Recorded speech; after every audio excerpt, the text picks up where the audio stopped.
ಏಸಯ್ಯ ಮನಸಾರೆ ಸ್ತುತಿಸಿ ಕೊಂಡಾಡುವೆ. ನೀ ಯುಕ್ತನು ಸರ್ವಶಕ್ತನು, ನೀ ಯುಕ್ತನು ಸರ್ವಶಕ್ತನು, ನಿನ್ನ ಕರುಣೆಗೆ ಕೊನೆಯೇ ಇಲ್ಲ, ನಿನ್ನ ಪ್ರೀತಿಗೆ ಮಿತಿಯೇ ಇಲ್ಲ. ಓ ನಿನ್ನ ಕರುಣೆಗೆ ನಿನ್ನ ಪ್ರೀತಿಗೆ ಮಿತಿಯೇ ಇಲ್ಲ. ಅವು ದಿನ ದಿನವೂ ಹೊಸದಾಗಿವೆ. ಎಲ್ಲರೂ ಅವು ದಿನ ದಿನವೂ ಹೊಸದಾಗಿವೆ. ಮನಮರುಗುವ ದೇವನೇ ಏಸಯ್ಯ ಮನಸಾರ ಸ್ತುತಿಸಿ ಕೊಂಡಾಡುವೆ. ಮನಮರುಗುವ ದೇವನೇ ಏಸಯ್ಯ ಮನಸಾರ ಸ್ತುತಿಸಿ ಕೊಂಡಾಡುವೆ. ನಮಗೆ ಸಮಾಧಾನ ನೀಡಲೆಂದು ನೀನು ದಂಡನೆಯ ವಹಿಸಿಕೊಂಡೆ. ನಮಗೆ ಸಮಾಧಾನ ನೀಡಲೆಂದು ನೀನು ದಂಡನೆಯ ವಹಿಸಿಕೊಂಡೆ. ಅಯ್ಯ ದಂಡನೆಯ ವಹಿಸಿಕೊಂಡೆ, ನಮ್ಮ ದಂಡನೆಯ ವಹಿಸಿಕೊಂಡೆ. ನೀ ಯುಕ್ತನು ಸರ್ವಶಕ್ತನು, ನೀ ಯುಕ್ತನು ಸರ್ವಶಕ್ತನು, ಓ ನಿನ್ನ ಕರುಣೆಗೆ ಕೊನೆಯೇ ಇಲ್ಲ, ನಿನ್ನ ಪ್ರೀತಿಗೆ ಮಿತಿಯೇ ಇಲ್ಲ. ಓ ನಿನ್ನ ಕರುಣೆಗೆ ಕೊನೆಯೇ ಇಲ್ಲ, ನಿನ್ನ ಪ್ರೀತಿಗೆ ಮಿತಿಯೇ ಇಲ್ಲ. ಅವು ದಿನ ದಿನವೂ ಹೊಸದಾಗಿವೆ, ಅವು ದಿನ ದಿನವೂ ಹೊಸದಾಗಿವೆ. ಮನಮರುಗುವ ದೇವನೇ ಏಸಯ್ಯ ಮನಸಾರೆ ಸ್ತುತಿಸಿ ಕೊಂಡಾಡುವೆ. ಎಲ್ಲರೂ ಕೂಡಿ ಮನಮರುಗುವ ದೇವನೇ ಏಸಯ್ಯ ಮನಸಾರೆ ಸ್ತುತಿಸಿ ಕೊಂಡಾಡುವೆ. ಎಲ್ಲರೂ ಹೇಳ ಅಂದ್ರೆ ಶಬ್ದ ಹಲ್ಲೆಲೂಯ. ಎಲ್ಲರೂ ಹೇಳೋಣ ಹಲ್ಲೆಲೂಯ. ಯಾಕಂದ್ರೆ 40 ದಿನಗಳು ಪ್ರೈಸ್ ಲಾರ್ಡ್ ಜೀಸಸ್. ಇವತ್ತು ಯಾವ ದಿನ ಗೊತ್ತಿಲ್ಲ ನನಗೆ. ಹಲ್ಲೆಲೂಯ. 40 ದಿನಗಳು ಪ್ರೈಸ್ ಲಾರ್ಡ್ ಜೀಸಸ್. ದುಃಖ ದಿನಗಳು. ಎಂತ ದಿನಗಳು? ದುಃಖ ದಿನಗಳು ಅಂತ ಹೇಳ್ತಾರೆ. ಆದ್ರೆ ಈ ಲೆಂಟ್ ಅನ್ನೋ ಪದ ಬೈಬಲ್ ನಲ್ಲಿ ಎಲ್ಲಿಂದ ನಾವು ನೋಡಿದ್ದೇವೆ? ಬಹಳ ಜನರು ಇದ್ರ ಬಗ್ಗೆ ಬೇಕಾಬಿಟ್ಟಿ ಎಲ್ಲ ಮಾತಾಡ್ತಾರೆ. ಆದ್ರೆ ನನಗೇನಿದ್ರು ವಾಕ್ಯಂ, ಹೌದಾ ಅಂತ ಅನ್ನೋದಾಗ ಎಲ್ಲ ಅನ್ನೋದಲ್ಲ, ವಾಕ್ಯಂ ಇರ್ಬೇಕು. ಅದಕ್ಕಾಗಿ ದೇವರ ಮಕ್ಕಳಿಗೆ ನಾನಿಲ್ಲಿ ಲೆಂಟ್ ಅನ್ನೋ ಪದ ಎಲ್ಲಿ ಬಂದಿದೆ ಎಂಬುದನ್ನು ತೋರಿಸ್ಕೊಳ್ಳಿ ಬಯಸ್ತಾ ಇದ್ದೇನೆ.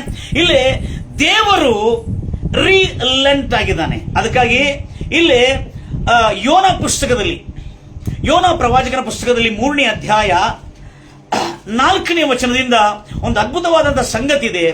ಯೋನ ಹೇಗೆ ಇದನ್ನು ಯೋನ ಅಂತ ಹೇಳಿಕ್ ಮುಂಚೆ ನಾನು ಸ್ವಲ್ಪ ನಿಮಗೆ ಒಂದು ಸ್ಟೋರಿ ಹೇಳಿಕ್ ಬಯಸ್ತಾ ಇದ್ದೇನೆ. ಅದೇನಂದ್ರೆ, ನಾನು ಯಾವತ್ತೂ ಯಾರಿಗಾದ್ರೆ ಸುವಾರ್ತೆ ಸಾರ್ಲಿಕ್ಕೆ ಹೋಗಿರುವಾಗ ಅವ್ರಿಗೆ ಮೊದಲು ಹೇಳಿರುವಾಗಲೇ ಅವ್ರಿಗೆ ನೆನಪು ದಯಮಾಡಿ ಕೇಳಿಸ್ಕೋತಿರ್ಲಿ. ಯಾರಿಗೆ ಹೋಗಿ ಸುವಾರ್ತೆ, ಇವತ್ತು ದೇವರು ಪಲಾನವ್ರಿಗೆ ಸುವಾರ್ತೆ ಸಾರ್ ಅಂತ ಹೇಳಿರುವಾಗ ಪಲಾನವ್ರಿಗೆ ಸುವಾರ್ತೆ ಸಾಲಿಗೆ ಹೋಗಿದೆ ಅಂತ ಕೋರಿ ಅವ್ರಿಗೆ ಮೊದಲು ಹೇಳ್ತೀನಿ, ಏನಪ್ಪಾ ಅಂತ ಕೇಳಿರುವಾಗ, ಇಲ್ಲ ದೇವರು ನಿನ್ನನ್ನು ಯಾವುದೋ ಒಂದು ದೊಡ್ಡ ಅಪಾಯದಿಂದ ತಪ್ಪಿಸಲು ನನ್ನ ಇವತ್ತು ಕಲಿಸಿದ್ದಾನೆ. ಹಲ್ಲೆಲೂಯ. ನಿನ್ನನ್ನು ದೊಡ್ಡ ಕೇಡಿಂದ ತಪ್ಪಿಸೋದಕ್ಕಾಗಿ ನನ್ನನ್ನು ಕಳಿಸಿದ್ದಾನೆ. ಅದಕ್ಕಾಗಿ ನಾನು ಹೇಳ್ತಾ ಇರುವಾಗ ಆತನ ಕೇಳಿಲ್ಲ, ಕೆಲವು ಜನರು ಕೇಳಿಲ್ಲ. ದಯಮಾಡಿ ಕೇಳಿಸ್ಕೋದಿ. ಏನ್ ಕೇಳಿಲ್ಲ? ನಾನು ಹೇಳಿದೆ ಬೈಬಲ್ ಓದಿನವ್ರ ಬಾಬು ಅಂದ್ರೆ ನಾನೇ ಬಾಪ್ತಿಸಮ್ ಕೊಟ್ಟಿದ್ದೆ ಅವನಿಗೆ. ಬೈಬಲ್ ಓದಿದೆ ಅಂತ ಕೇಳಿದೆ. ಲೇದನಾ ಬೈಬಲ್ ಓದಲೇನು? ಏನ್ ಕೇಳ್ದ? ಬೈಬಲ್ ಓದಲಿದ್ದು ಯಾಕೆ ಓದಿಲ್ಲ ಅಂದ್ರೆ, ಇಲ್ಲ ನನ್ನ ಇಷ್ಟ, ನನಗೆ ಯಾವಾಗ ಇಷ್ಟ ಆಗ್ತಾ ನಾನು ಓದ್ತೀನಿ, ನೀವು ಓದಂತ ಹೇಳ್ಬೇಕೇನು ನನಗೆ? ಹಲ್ಲೆಲೂಯ. ಹೇಗಿದೆ? ನಮ್ಮ ಪರಿಚಯದವನು, ನಮ್ ಬಾಳ ಬೇಕಾಗಿದ್ದವನು ದೇವ್ರ ವಾಕ್ಯ ಕೇಳಿದಾನೆ. ಮತ್ತು ಯಾವಾಗ ಸಿಕ್ಕಿದ್ರು ನಾ ಎರಡೇ ಮಾತು ಕೇಳ್ತೇನೆ. ಏನ್ ಕೇಳ್ತೇನೆ ಗೊತ್ತೇ? ನೀನ್ ಬೈಬಲ್ ಓದಿದೀಯಾ? ಪ್ರಾರ್ಥನೆ ಮಾಡಿದೀಯಾ? ಏನ್ ಕೇಳ್ತೇನೆ? ಎರಡೇ ಮಾತು ಕೇಳ್ತೇನೆ. ಏನ್ ಕೇಳ್ತೇನೆ? ಬೈಬಲ್ ಓದಿದ್ಯಾ? ಪ್ರಾರ್ಥನೆ ಮಾಡಿದೆ? ನಾನು ಅದು ಕೇಳೋದಿಲ್ಲ. ನೀನು ವಾಟ್ಸಪ್, ಇನ್ಸ್ಟಾಗ್ರಾಮ್, ಫೇಸ್ಬುಕ್ ಮತ್ತು ಸ್ನ್ಯಾಪ್ಚಾಟ್ ಮತ್ತೇನೈತಪ್ಪ ಕಂಟಾಗ್ರಾಮು ಮತ್ತು ಟೆಲಿಗ್ರಾಮು ಇವೆಲ್ಲ ನೋಡಿದೀಯಾ ನೋಡಿಲ್ಲ ಅಂತ ನಾ ಕೇಳೋದಿಲ್ಲ. ಎರಡೇ ಕೇಳೋದು ನಾನು. ಪ್ರಾರ್ಥನೆ ಮಾಡಿದೆಯಾ? ಪ್ರತಿದಿನ ಬೆಳಿಗ್ಗೆ ಪ್ರೇಯರ್ ಮಾಡಿದೆ ಅಂತ ಕೇಳ್ತೇನೆ. ಇವತ್ತು ಪ್ರಾರ್ಥನೆ ಮಾಡಿಲ್ಲ ನಾನು. ಸರಿ, ಪ್ರಾರ್ಥನೆ ಮಾಡಲ್ಲ ನಾನು ಪ್ರಾರ್ಥನೆ ಮಾಡಿಲ್ಲ, ಮಾಡಬೇಕಾಗಿತ್ತು. ಪ್ರಶ್ನೆ ಕೇಳ್ತಾ ಇದ್ದೇನೆ ಪ್ರತಿದಿನ. ನೆಕ್ಸ್ಟ್ ನಿಮ್ಗೆ ಚಾನ್ಸ್ ಸಿಗ್ತದೋ ಇಲ್ಲೋ?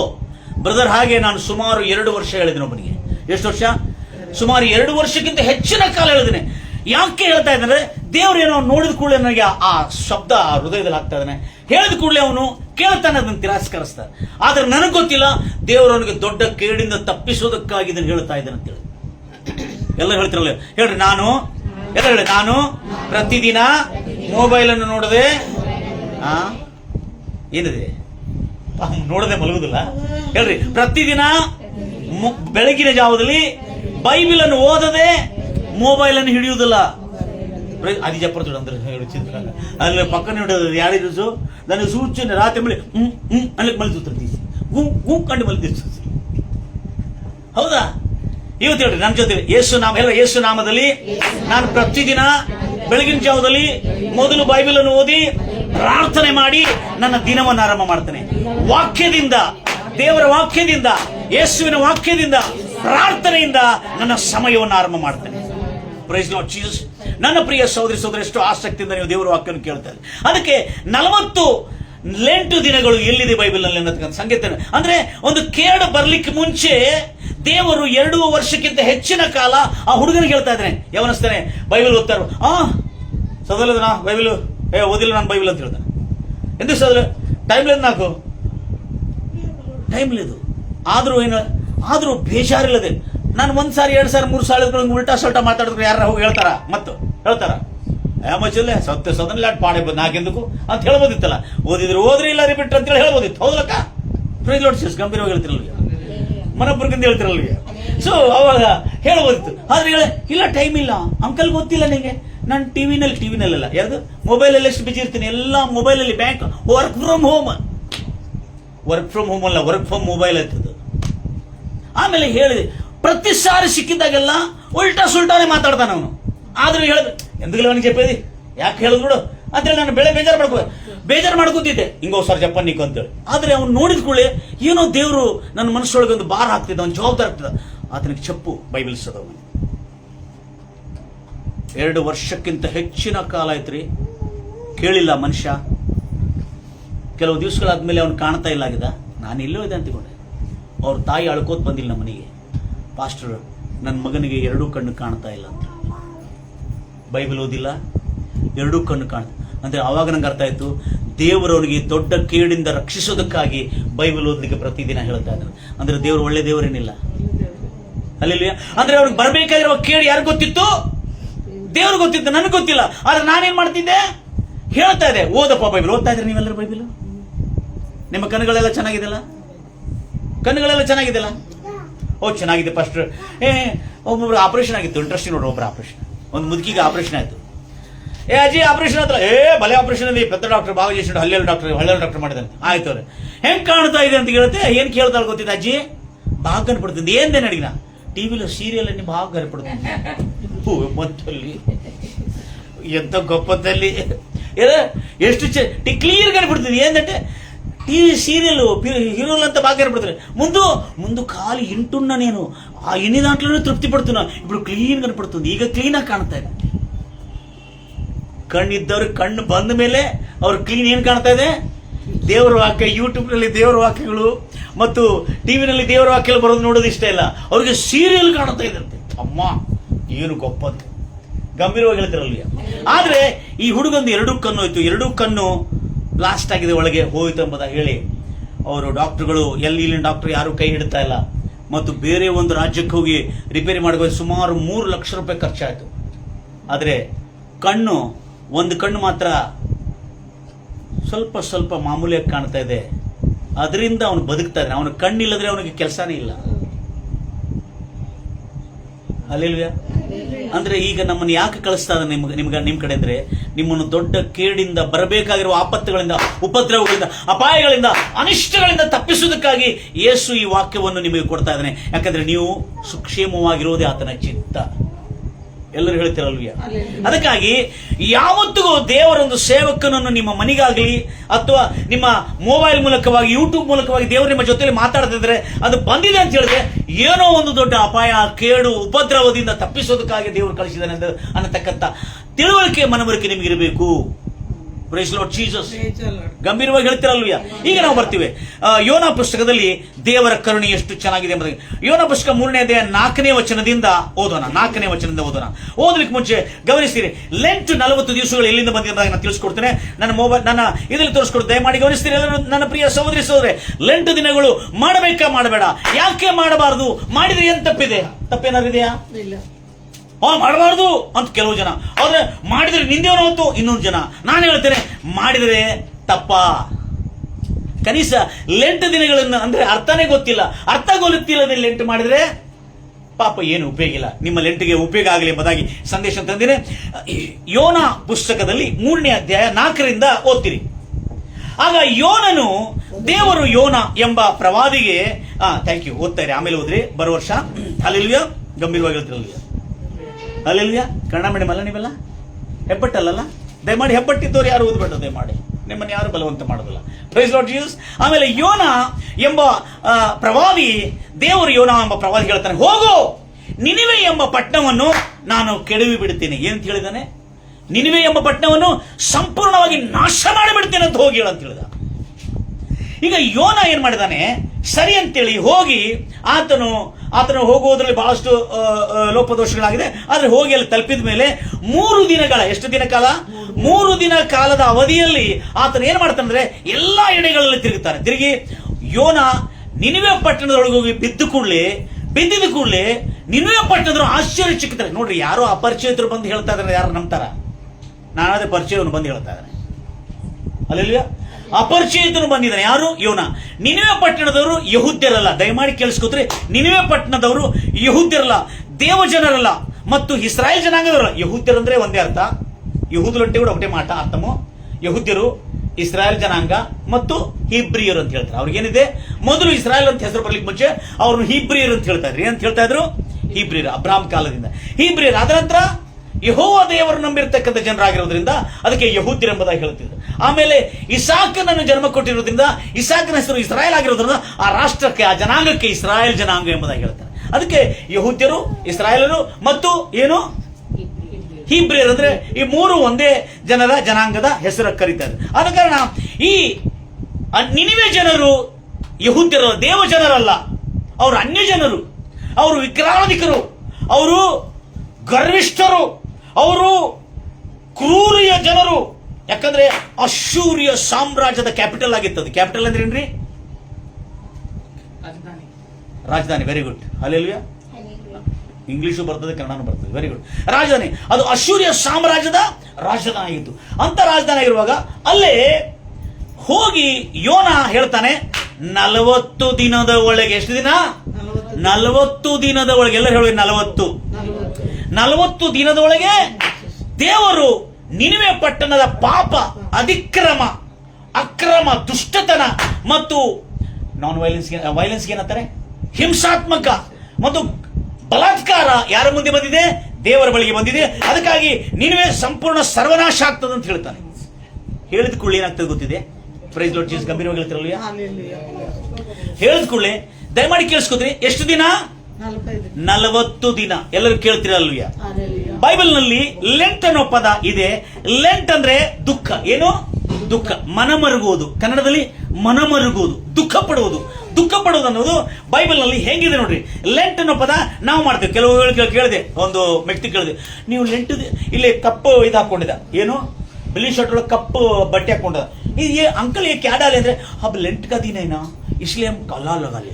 ಕೈ ಕೂದ್ರೆ ಯೇಸು ಕ್ರಿಸ್ತನ ಶಿಲುವೆ ಮೇಲೆ ಸತ್ತೋದ್ರಲ್ಲ, ನಮಗಾಗಿ ಬಹಳ ಪ್ರಯಾಸ ಪಟ್ಟರಲ್ಲ, ಅವ್ರಿಗಾಗಿ ದುಃಖ ಪಡ್ತಾನೆ. ಅವ್ರಿಗಾಗಿ ದುಃಖ ಪಡೋದಲ್ಲಪ್ಪ, ನಿನ್ನ ಪಾಪಕ್ಕಾಗಿ ದುಃಖ ಪಡೋಂಗಿಲ್ಲ. ಅಲ್ಲವೇ? ನೀನು ಮಾಡಿದ ಕರ್ಮಕ್ಕಾಗಿ ದುಃಖ ಪಡು, ಅವ್ರಿಗಾಗಿ ದುಃಖ ಪಡೋದಲ್ಲ. ಅವರು ನಿನಗಾಗಿ ಶಿಲುವೆ ಮೇಲೆ ಲೆಂಟನ್ನು ಅನುಭವಿಸ್ತಾ ಇದ್ದಾರೆ. Praise Lord Jesus. ಅದಕ್ಕಾಗಿ ಲೆಂಟ್ ಅನ್ನೋ ಪದ ಬೈಬಲ್ ನಲ್ಲಿ ಇದೇ ವಚನಗಳಲ್ಲಿ ನಾವು ನೋಡ್ತೇವೆ. ಗಮನಿಸ್ತೀರಿ, ಅಲ್ಲಿ ಮನಮರುಗು ಅಂದ್ರೆ ಆವಾಗ 40 ದಿನಗಳು ಎಂದು. ಎಲ್ಲರಿರುವ 40 ದಿನಗಳು. ಈ 40 ಲೆಂಟು ದಿನಗಳು ನಿಜವಾಗಲೂ ವಿಶ್ವಾಸಿ ಅಂದ್ರೆ ಅಲ್ಲಿರುವ ನಿನಿವೆ ಪಟ್ಟಣದವರು 40 ದಿನಗಳು ಅಂದ್ರೆ 40 ದಿನ ಅಲ್ಲ, ಅವ್ರು ಹೇಳಿದ್ರೆ 40 ದಿನದೊಳಗೆ ನಾಶವಾಗ್ತದೆ ಅಂತೇಳಿ ನಿನಿವೆ ಪಟ್ಟಣದಲ್ಲಿ ಯಾರು ಸಾರಿದ್ರು? ಯೋನ ಸಾರಿದ. ತೀರ್ಪನ್ನು ಸಾರಿದ. ಏನು ಸಾರಿದ? ಸುವಾರ್ತೆ ಅಲ್ರಿ, ತೀರ್ಪನ್ನು ಪ್ರಕಟಿಸಿದ ಕೂಡಲೇ ಅಲ್ಲಿನ ಜನರು ಒಂದು ತೀರ್ಮಾನ ಮಾಡಿದ್ರು. ಏನು ಮಾಡಿದ್ರು ಅಂದ್ರೆ 40 ದಿನ ಹಗಲು ರಾತ್ರಿ ರುಚಿ ನೋಡುವುದಿಲ್ಲ, ನೀರು ಕುಡಿಯೋದಿಲ್ಲ, ಊಟ ಮಾಡೋದಿಲ್ಲ, ಏನಿಲ್ಲ, ರುಚಿ ನೋಡುವುದಿಲ್ಲ. ಯಾವಾಗ? ಕ್ರಿಸ್ತ ಪೂರ್ವ 600 ವರ್ಷಗಳ ಹಿಂದೆ ಬರೋದು. ನೀನು ಮೊನ್ನೆ ಬಂದು ಹೇಳ್ತಾ ಇದ್ದೀವಿ, ನಾವು ಹಮೇ ತೂಕ್ ನಿಂಗಲ್ತಾನೆ, ಹಮೇ ಪಾನಿನೇ ಪೀತೆ, ಹಮೇ ಖಾನಾನೇ ಖಾತೆ. ಮೊನ್ನೆ ಬಂದಿರಿ ನೀವು. ಹಲ್ಲೆಲೂಯಾ. ಇದು ಎಲ್ಲಿಂದ ಬಂದಿದೆ ಗೊತ್ತಿದೆ? ಕ್ರಿಸ್ತ ಪೂರ್ವ 600 ವರ್ಷಗಳಿಂದ. 600 ವರ್ಷ ಅಂದ್ರೆ ಯೇಸು ಕ್ರಿಸ್ತನು ಇವತ್ತಿಂದ 2600 ವರ್ಷಗಳ ಹಿಂದೆ ನಿನೆವೆ ಪಟ್ಟಣದಲ್ಲಿ ನಡೆದಿರ್ತಕ್ಕಂಥ ಒಂದು ಅದ್ಭುತ ಘಟನೆ ಇದು.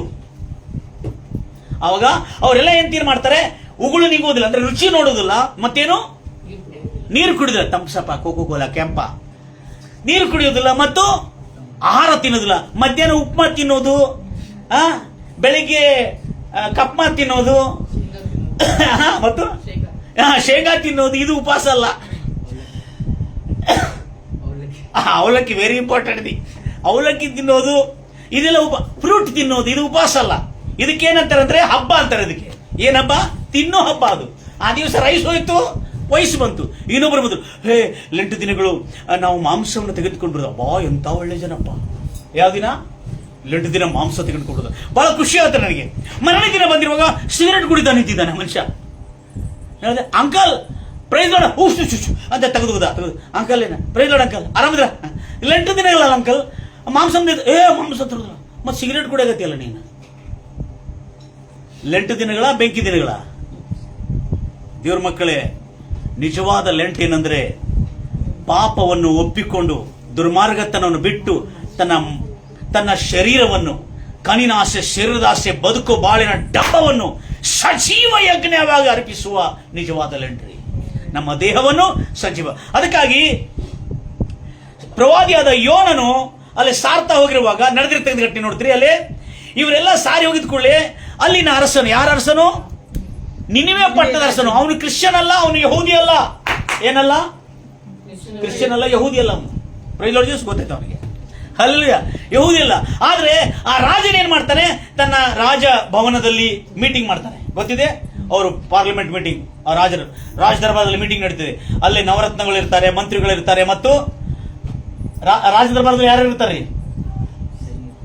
ಕೌನ್ಸಿಲರ್, ಸೈನಿಕರು, ಮತ್ತು ಅಲ್ಲಿ ರಾಜ ದರ್ಬಾರದಲ್ಲಿ ಚಾನ್ಸಲರ್ಸ್, ಸಂಚಾಲಕರು, ರಾಯಭಾರಿಗಳು, ಮತ್ತು ಸಂದೇಶ ತರತಕ್ಕಂಥ ಹೋಗತಕ್ಕಂಥ ದೂತರು, ಮತ್ತು ನವರತ್ನಗಳು, ಮಂತ್ರಿಗಳು, ರಾಜ್ಯಪಾಲರು, ಮತ್ತು ನಗರಸಭೆ ಸದಸ್ಯರು, ಆಮೇಲೆ ಅಲ್ಲ ನವರತ್ನಗಳು. ಅವ್ರು ನವರತ್ನಗಳಂತೆ. ನವರತ್ನಗಳಂದ್ರೆ 9 ರತ್ನಗಳಂದ್ರೆ ಜ್ಞಾನಿಗಳು ಇರ್ತಾರೆ. ಅವರೆಲ್ಲರ ಮಧ್ಯದಲ್ಲಿ ಕೂತ್ಕೊಂಡು ರಾಜನ ವಿಚಾರಣೆ ನಡೆಸ್ತಾರೆ. ವಿಚಾರಣೆ ನಡೆಸಿ ಏನ್ ಮಾಡಬೇಕು? ಹೌದು ಸರ್, ನಾವು ಮಾಡಿದ. ಯಾಕೆ? ಯಾರು ಬಂದು ಹೇಳಿದ್ರೆ ಈ ಮಾತು? ಯೋನ ಎಂಬ. ಯೋನ ಯಾರು? ಹೀಬ್ರಿಯನು. ಹೀಬ್ರಿಯನ್ ಯಾರು? ಹೀಬ್ರಿಯನ್ ಅಂದ್ರೆ ಅವರು ಯೆಹೋವ ದೇವರ ಜನರ. ಹಲೋ, ಯಾವ ಜನರು? ಯೆಹೋವ ದೇವರ ಜನರ. ಅಂದ್ರೆ ಯಾರಿಗೆ ನಂಬಿಕೆ ಆಗಿದೆ? ಅಲ್ಲೇ ನಿನಿವೆ ಜನರಿಗೆಲ್ಲ ಗೊತ್ತಿದೆ ಯೆಹೋವ ದೇವರ ಪ್ರತಾಪ, ಯೆಹೋವ ದೇವರ ಕರುಣೆ, ಪ್ರೀತಿ, ವಾತ್ಸಲ್ಯ. ಎಲ್ಲರೂ ಹೇಳ್ತಿರೋ ಇಸ್ರಾಯೇಲರ ದೇವರ ಕೃತಿ ಯಾರು ಗೊತ್ತಿದೆ? ಅನ್ಯ ಜನರಾದ ನಿನಿವೆ ಜನರು ಗೊತ್ತಿದೆ. ಅವಾಗ ಎಲ್ಲ ಮೀಟಿಂಗ್ ಎಲ್ಲ ನಡೆಸಿದ ಕೂಡಲೇ ಇದಕ್ಕೆ ಏನ್ ಮಾಡಬೇಕು? ಅವಾಗ ಜನರು ಏನ್ ಹೇಳ್ತಾರೆ ಅಂದ್ರೆ, ಅಲ್ಲಿ ನಡೆದಿರ್ತಕ್ಕಂಥ ಮನೆ, ಹೌದು ನಾವು, ಯಾರು ಬಂದು ಹೇಳಿದ್ದಾರೆ? ಯೋನ. ಎಲ್ಲಿಂದ ಬಂದ? ಏನು? ಅವನು ಮೀನಿನ ಹೊಟ್ಟೆಯಲ್ಲಿ 3 ದಿನ ಇದ್ದು ಹೊರಗೆ ಬಂದು ಅವನನ್ನು ಕಾರ್ಯಗಳಿತ್ತು. ಯಾಕಂದ್ರೆ ಅವನು ನಮ್ಮನಿಗೆ ಬರ್ತಿಲ್ಲಾಗಿದ್ದ, ನಮ್ಮ ಊರಿಗೆ ಬರದೇ ಇದ್ದು ಬೇರೆ ಊರಿಗೆ ಹೋಗುವವನನ್ನು ದೇವರು ಅವನನ್ನು ಮೀನಿನ ಹೊಟ್ಟೆ ಒಳಗೆ ನುಂಗಿಸಿ ಅವನನ್ನು ತೆಗೆದುಕೊಂಡು ಬಂದು ನಮ್ಮ ದೇಶದಲ್ಲಿ, ನಮ್ಮ ಪಟ್ಟಣದಲ್ಲಿ ಬಂದು ಬೀಳುವಂತೆ ಮಾಡಿದನು. ಹೌದಾ? 3 ದಿನ ಮೀನಿನ ಹೊಟ್ಟೆ ಒಳಗಿದ್ದನ. ಯಾರ ಹೊಟ್ಟೆ ಒಳಗೆ? ಮೀನಿನ ಹೊಟ್ಟೆ ಒಳಗಿದ್ದಾನ. ಮರಣವನ್ನು ಜಯಿಸಿ ಬಂದಿದ್ದಾನೆ. ಏನ್ ಜಯಿಸಿ ಬಂದಿದ್ದಾನೆ? ಮರಣವನ್ನು ಜಯಿಸಿ ಬಂದಿದ್ದಾನೆ. ಅಬ್ಬಾ, ಇದು ಸಾಮಾನ್ಯವಾದ ವ್ಯಕ್ತಿ. ಅರ್ಥ ಆಗ್ತಾ ಇದೆ ಯಾರಿಗಾರೆ? ಯೇಸು ಕ್ರಿಸ್ತನು ಇದರ ಬಗ್ಗೆ ಹೇಳ್ತಾನೆ ಮುಂದೆ, ಆಮೇಲೆ. ಯಾಕಂದ್ರೆ ಮರಣವನ್ನು ಜಯಿಸಿ ಎಲ್ಲಿ ಬಂದಿರ್ತಾನೆ? ನಿನಿವೆ ಪಟ್ಟಣಕ್ಕೆ. ಅವನು ಒಂದು ಹೇಳುದು ಏನಂತ ಹೇಳಿದ್ರೆ, ಪಟ್ಟಣವೆಲ್ಲ ತಿರುಗಿ ಹೇಳ್ತಾನೆ, ನಿಮ್ಮ ದುಷ್ಟತನ ಮೀರಿ ಬಂದಿದೆ, ನಿಮ್ಮ ಬಲಾತ್ಕಾರ ತುಂಬಿ ಬಂದಿದೆ, ಭಯಂಕರವಾಗಿ ನಿಮ್ಮ ಪಾಪದ ಕೊಡ ತುಂಬಿಟ್ಟಿದೆ. 40 ದಿವಸದ, ಎಷ್ಟು ದಿವಸದೊಳಗೆ? 40 ದಿವಸದೊಳಗೆ ನಿನಿವೆ ಪಟ್ಟಣವನ್ನು ಕೆಡವಿ ಬಿಡ್ತಾನೆ ನಮ್ಮದಾಗ. ಆದ್ರೆ ಇದರೊಳಗೆ ಈ ನವರತ್ನಗಳು, ಈ ರಾಜ್ಯ ದರ್ಬಾರದಲ್ಲಿ ಕೂತಿರ್ತಕ್ಕಂಥ ಎಲ್ಲ ಜನರು ಏನಂತ ಮೀಟಿಂಗ್ ಮಾಡ್ತಾ ಎಲ್ಲ ವಿಚಾರಣೆ ಮಾಡಿ ಒಂದು ಚರ್ಚೆ ನಡೆಸಿರುವಾಗ ಅವ್ರಿಗೆ ಗೊತ್ತಾಗಿದ್ದೇನೆಂದ್ರೆ, ಇದಕ್ಕಿಂತ ಮುಂಚೆ ಎಷ್ಟು ಸುಮಾರು ಇದಕ್ಕಿಂತ ಮುಂಚೆನು ಹೀಗೆ ಒಂದು ತೀರ್ಪು ಬಂದಿರುವಾಗ ಯೋಯಲ್ ಪ್ರವಾದಿ ಒಂದು ಕಾರ್ಯವನ್ನು ಮಾಡಿರ್ತಾನೆ. ಏನಂತೇಳಿ ಉಪವಾಸವನ್ನು ಘೋಷಣೆ ಮಾಡಿರ್ತಾನೆ. ಯಾಕಂದ್ರೆ ನಾವು ಮಾಡುವ ಪಾಪದ ಕಾರ್ಯಗಳನ್ನು ಬಿಟ್ಟು ಬಿಡ್ಕೋತೀವಿ ಅಂತ ಹೇಳಿ ಗಂಭೀರವಾಗಿ ಹೇಳ್ತಿರಲ್ವಿಯ. ಯೋಯಲ್ ಪ್ರವಾದಿ ಪುಸ್ತಕದಲ್ಲಿ ನಾವು ನೋಡ್ತೀವಿ ಆ ಮಾತನ್ನು. ಬಹಳ ಅದ್ಭುತವಾದಂತ ಸಂಗತಿ ಇದೆ, ನೋಡ್ತೀರಿ ಆ ಮಾತನ್ನು. ಯೋಯಲ್ 2:12.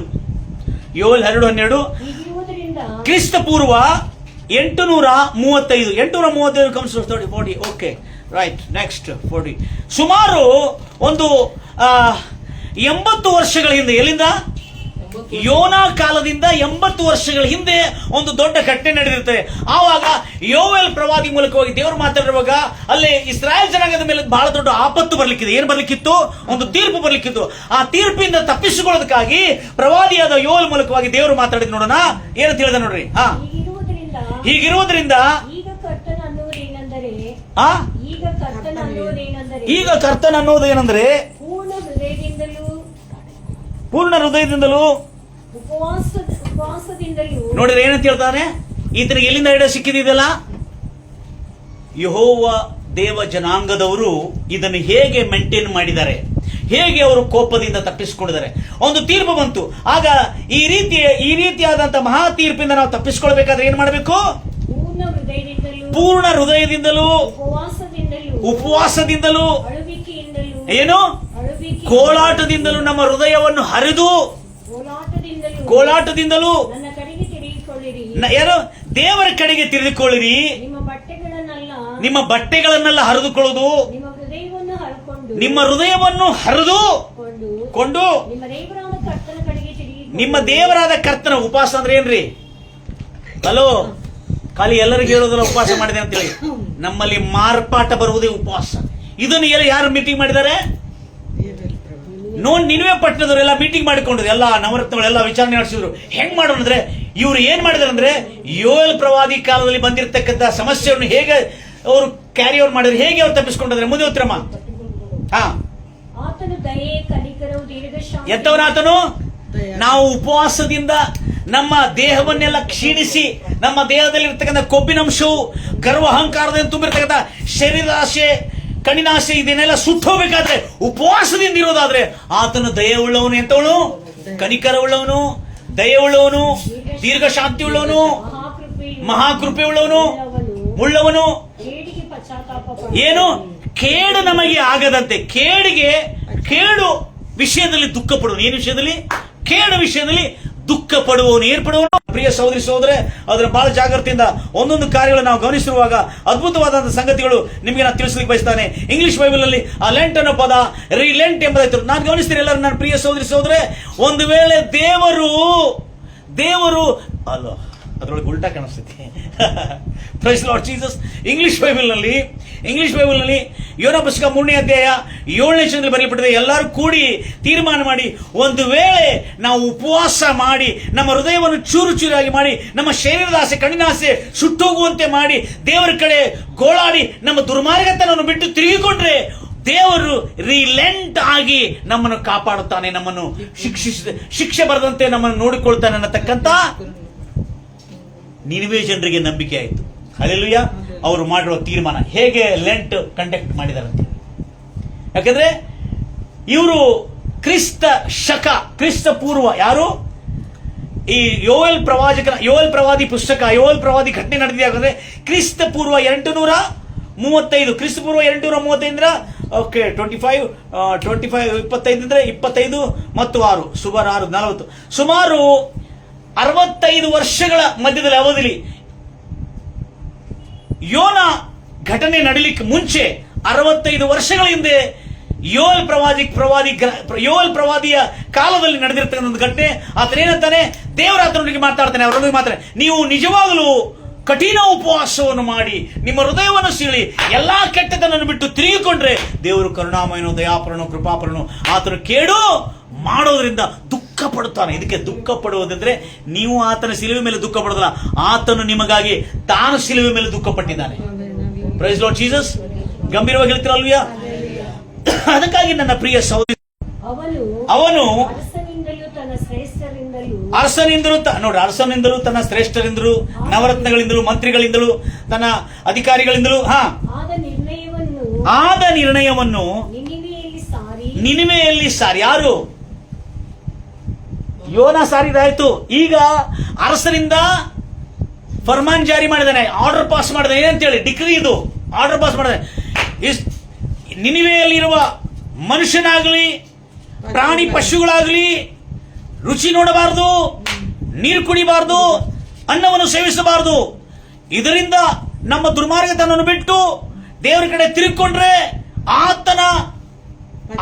ನಮ್ಮ ಮೇಲೆ ಬರಬೇಕಾಗಿರುವ ಭಯಂಕರವಾದಂತ ಕೇಡು ಮಾಡದೆ ದೇವರು ಮನಮರುಗಿದ. ಏನು? ಮನಮರುಗಿ. ಆ ಮನಮರುಗುವುದಂದ್ರೇನೆ ಲೆಂಟ್. ಇದನ್ನು ಇಂಗ್ಲಿಷ್ ಅಲ್ಲಿ ರೀಲೆಂಟ್ ಎಂಬುದಾಗಿ ಹೇಳಲಾಗಿದೆ. ಎಲ್ಲರೂ ಹೇಳ್ತಿರಲ್ವಿ, ಇದು ಲೆಂಟ್ ದಿನಗಳಂದ್ರೆ ಬೈಬಲ್ ಅಲ್ಲಿ ಇದೆ. ಯಾರು ಮಾಡಿದರದು?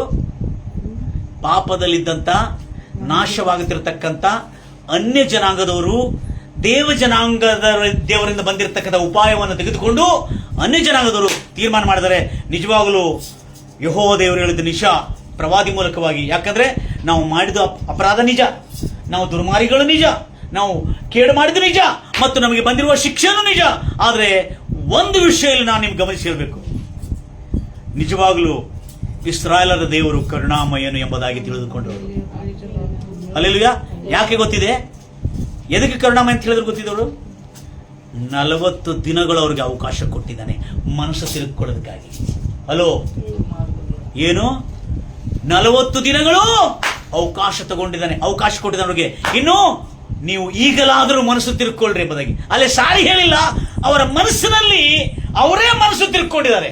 ಅಯ್ಯೋ, ಅರಸನ ಏನ್ ಮಾಡಿದ್ದಾನೆ? ಅರಸನೆಲ್ಲ ಮೀಟಿಂಗ್ ನಲ್ಲಿ ಇಲ್ಲ, ಇಸ್ರಾಯೇಲ್ ದೇವರು ನಿಜವಾಗಲೂ ಕನಿಕರ, ದಯೆ, ವಾತ್ಸಲ್ಯ, ದೀರ್ಘ ಶಾಂತಿ ಉಳ್ಳ ದೇವರು. ಆತ ನಿಜವಾಗಲೂ ನಮಗೆ ಕೇಡು ಆಗಲಿಕ್ಕೆ ಮುಂಚೆ ಕೇಡು ಎದಕ್ಕಾಗಿ ಬರ್ತಾ ಇದೆ ನಮ್ಮನ್ನು ಎಚ್ಚರಿಸಿದ ಒಳ್ಳೆ ದೇವರು. ಎಲ್ಲರೂ ಹೇಳ್ತಿರಲ್ವಿಯ, ಮಂಚಿ ದೇವಡ ಕೇಡು ಬರದಂತೆ ಕಾಪಾಡಲಿಕ್ಕೆ ಹೋಗಿದ್ದಾನ. ಹೌದಾ? ಎಂತ ಒಳ್ಳೆ ದೇವರು ಏಸಯ್ಯ. ಎಲ್ಲರೂ ಕೂಡಿ, ಎಂತ ಒಳ್ಳೆ ದೇವರು ಏಸಯ್ಯ. ಬಲೋ, ಚಿಂತೆಯಲ್ಲ ತೀರಿತಯ್ಯ ನಿನ್ನ ಸೇರಲು. ಎಂತ ಒಳ್ಳೆ ದೇವರು ಏಸಯ್ಯ. ಎಲ್ಲರೂ ಕೂಡಿ, ನನ್ನ ಚಿಂತೆಯಲ್ಲ ತೀರಿತಯ್ಯ ನಿನ್ನ ಸೇರಲು. ಎಂತ ಒಳ್ಳೆ ದೇವರು ಏಸಯ್ಯ. ಘೋರ ಪಾಪಿಯಾದ ನಾನು ನಿನ್ನಿಂದ ದೂರ ಹೋದಾಗ, ಘೋರ ಪಾಪಿಯಾದ ನಾನು ನಿನ್ನಿಂದ ದೂರ ಹೋದಾಗ, ನಿನ್ನ ಪ್ರೇಮದಿ ನನ್ನ ಅಪ್ಪಿಕೊಂಡು ಕ್ಷಮಿಸಿದಂತ ನನ್ನ ಏಸಯ್ಯ. ನಿನ್ನ ಪ್ರೇಮದಿ ನನ್ನ ಅಪ್ಪಿಕೊಂಡು ಕ್ಷಮಿಸಿದಂತ ನನ್ನ ಏಸಯ್ಯ. ಎಂಥ ಒಳ್ಳೆ ದೇವರು ಏಸಯ್ಯ. ಎಂಥ ಒಳ್ಳೆ ದೇವರು ಏಸಯ್ಯ.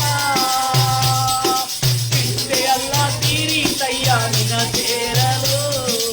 ಎಂಥ ಒಳ್ಳೆ ದೇವರು ಏಸಯ್ಯ. ಬೋಲೋ, ನನ್ನ ಚಿಂತೆಯಲ್ಲ ತೀರಿತಯ್ಯ ನಿನ್ನ ಸೇರಲು. ಎಂಥ ಒಳ್ಳೆ ದೇವರು ಏಸಯ್ಯ. ಎಲ್ಲ ಹೇಳ್ತಿರಲಿಲ್ಲ. ಅವಾಗ ಇವರು ಕಂಡಿಡ್ಕೊಂಡ್ರಿ ಅಂದ್ರೆ ನಿಜವಾಗಲೂ ಇಸ್ರಾಯೇಲರ ದೇವರು, ಇಬ್ರಿಯರ ದೇವರು ನಮ್ಮ ಮೇಲೆ ಬರುವ ಕೇಡನ್ನು ಅವ್ರು ಅಲ್ಲೇ ಸುಮ್ಮನೆ ಇರ್ಬೋದಿತ್ತಲ್ಲ. ಅವರ ದೇವರು ಯಾಕೆ ಇವನು ಕಳಿಸ್ಬೇಕಾಗಿತ್ತು? ಇವನನ್ನು ಕಳಿಸ್ಬೇಕಾಗಿತ್ತು ಹೊರತಿತ್ತ, ಹಾಳಾಗಲಿ ಅಂತ ಬಿಡ್ಬೋದಿತ್ತಲ್ಲ.